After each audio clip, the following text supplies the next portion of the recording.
Hi, my name is Eric Rosen. I'm a third-year PhD student at Brown University, and I'll be presenting our IROS 2020 paper, Building Plannable Representations with Mixed Reality. A long goal of robotics is designing robots intelligent enough to enter a person's home and perform daily chores for them. This requires the robot to learn specific behaviors and semantic information that can only be acquired after entering the home and interacting with the humans living there. For example, there may be a trinket that the robot has never encountered before, and the owner might want to instruct the robot on how to handle the item, as well as directly specify where the item should be kept. To approach this problem, one must consider two subproblems. The first is that of representation. How should the robot represent object manipulation actions and semantic environment information? The second subproblem is that of learning. How can the robot learn object manipulation actions and semantic environment information from a human teacher? Related work has investigated how to enable robots to build semantic and metric maps of their environment to enable robot navigation.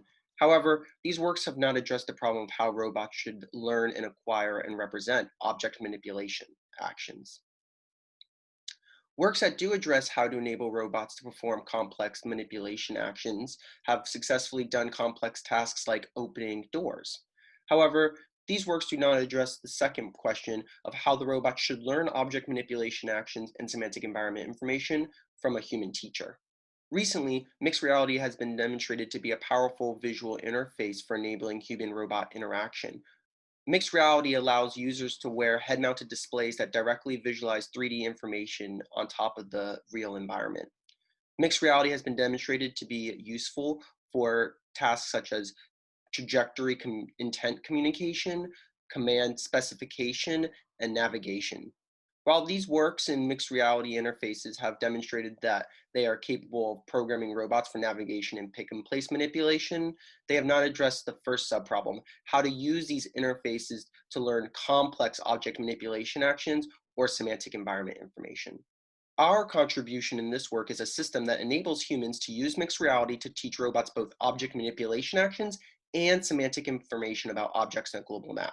And we demonstrate our ability to teach a robot to autonomously plan to flip a light switch off and manipulate a faucet to the closed position. In order to do this, we present the action-oriented semantic map representation, or AWESOME for short. And AWESOME is a tuple of four things. First, a C, a set of object classes, O, a set of objects instantiated from C, M, a 2D occupancy grid of the environment, and a set of high-level object-specific actions that are parameterized over objects in O. Now, let's first discuss how we can use this in order to solve our first subproblem of representation. And we'll start with M, the occupancy map. Here, we simply use a 2D metric map where positions in the map represent either occupied or unoccupied space, and these can be generated using off-the-shelf simultaneous localization and map methods.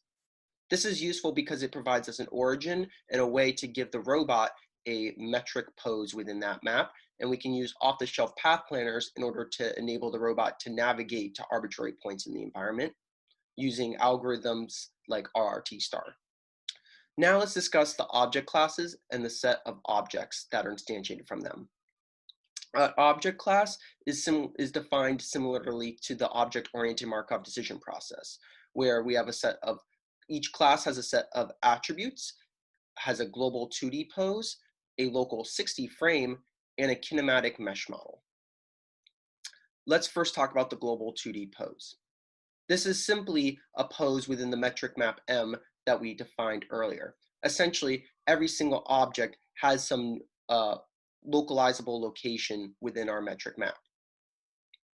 Each object also contains a local 6D frame. Simply put, here is a visualization of a cube that has its own local 6D frame. Not only does the cube have a global position and orientation relative to the global origin, it maintains its own positions and orientations relative to its own origin. We attach the same frame to every single object in this manner so that we can enable the objects to have generalizable properties. Classes also contain a set of attributes. For example, is empty attribute for a bottle could be a true or false to represent high-level information, And we can also capture information about the geometry of the object, such as 60 grass poses that are defined within the local 60 frame attached to the object. We also include a kinematic mesh model of these objects, which are articulated mesh models. This is useful for our mixed reality interface. On top of this, it will also be useful for defining our object manipulation actions. So far, we have talked about semantic environment information, but we have not talked about the actions. Now let's discuss those high-level object manipulation actions.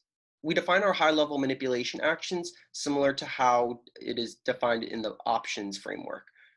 An action A on an object O is a tuple composed of three factors: an initiation set, which is a set of object O states, a policy pi, which maps object states O to low-level robot actions, and a termination set, which is a set of object O states. Related work has demonstrated that if we are given articulated mesh models and starting positions and poses of these objects and how to grasp them as defined in our object representation and action representation, we can perform complex object manipulation actions using off-the-shelf path planners. And we leverage the exact same toolkit in order to provide our policies. Now we have discussed how to represent both object manipulation actions and semantic environment information using action-oriented semantic maps. Now let's talk about the second subproblem, how to learn from a human. In this work, we suggest using mixed reality in order to learn action-oriented semantic maps from a human. Here, we see a robot in panel 1 that has no information about objects or actions or anything in its environment. In panel 2, a user wearing a mixed reality headset is able to walk around the environment and interact with an MR interface and menu that allows them to instantiate objects from the classes, ground attribute information and pose information, as well as specify object action manipulation information, so that in panel 3, the robot has sufficient information to navigate to the object, grasp the object, and manipulate it into a goal pose and identify when that is the case.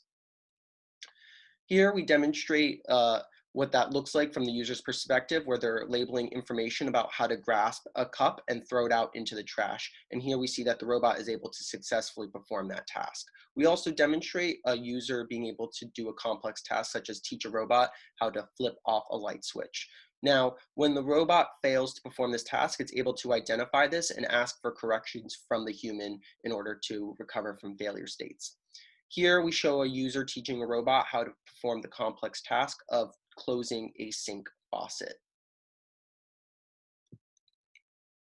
In order to develop and evaluate our model, we deployed the rapid iterative testing and evaluation method, where we had 3 novice users successfully come in and perform pick and place tasks, and they gave some critical feedback about the mixed reality menu and interface. More information can be found in our paper.